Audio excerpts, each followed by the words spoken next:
Assalamualaikum warahmatullahi wabarakatuh.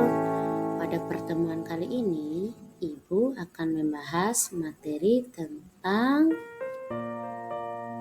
Al-Quran dan hadis sebagai pedoman hidup.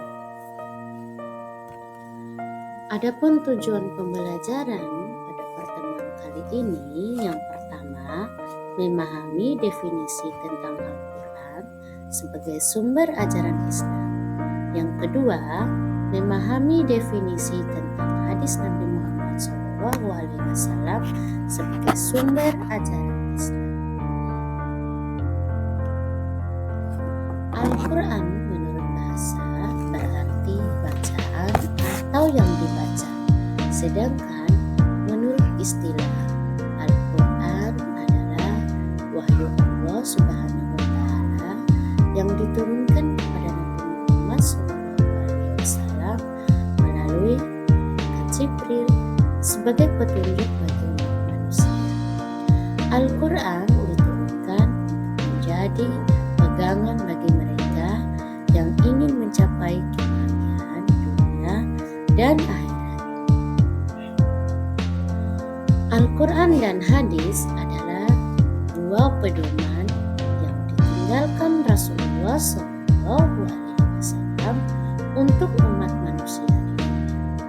Al-Quran amat dicintai oleh kaum muslimin karena sebagai sumber petunjuk kebahagiaan hidup di dunia dan di akhirat. Adapun fungsi Al-Quran dalam agama Islam, yang pertama sebagai Al-Huda atau petunjuk, yang kedua sebagai Al-Furqan atau pemisah, yang ketiga sebagai Asy-Syifa atau obat, yang keempat sebagai Al-Mau'izah atau nasihat.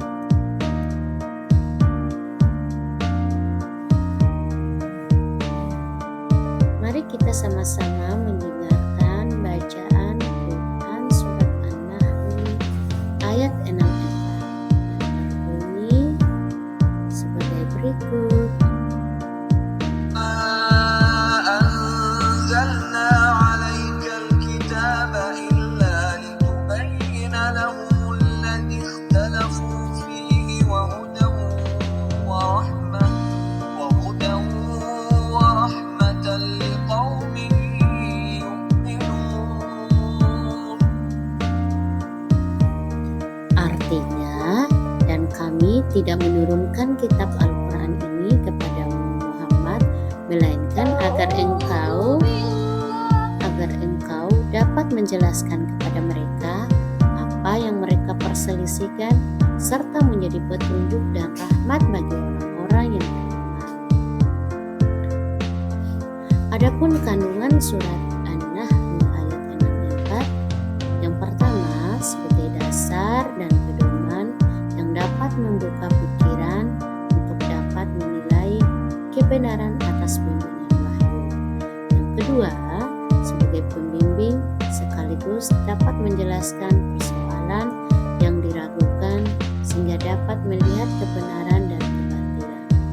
Yang ketiga, sebagai petunjuk yang dapat membimbing umat manusia menuju jalan kebenaran sehingga terhindar dari kesesatan. Yang selanjutnya, sebagai rahmat bagi orang yang beriman. Selanjutnya, pengertian hadis. Hadis secara bahasa berarti al-jadid, yang artinya adalah sesuatu yang baru.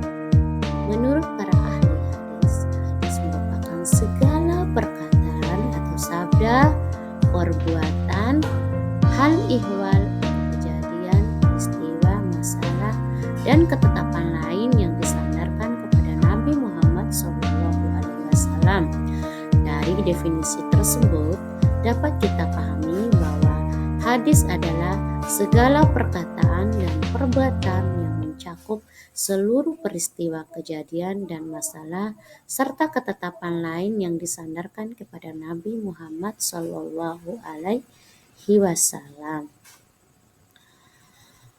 Baiklah, selanjutnya fungsi hadis. Fungsi hadis yang pertama sebagai bayan takrif. yaitu atau perjelas isi Al-Quran.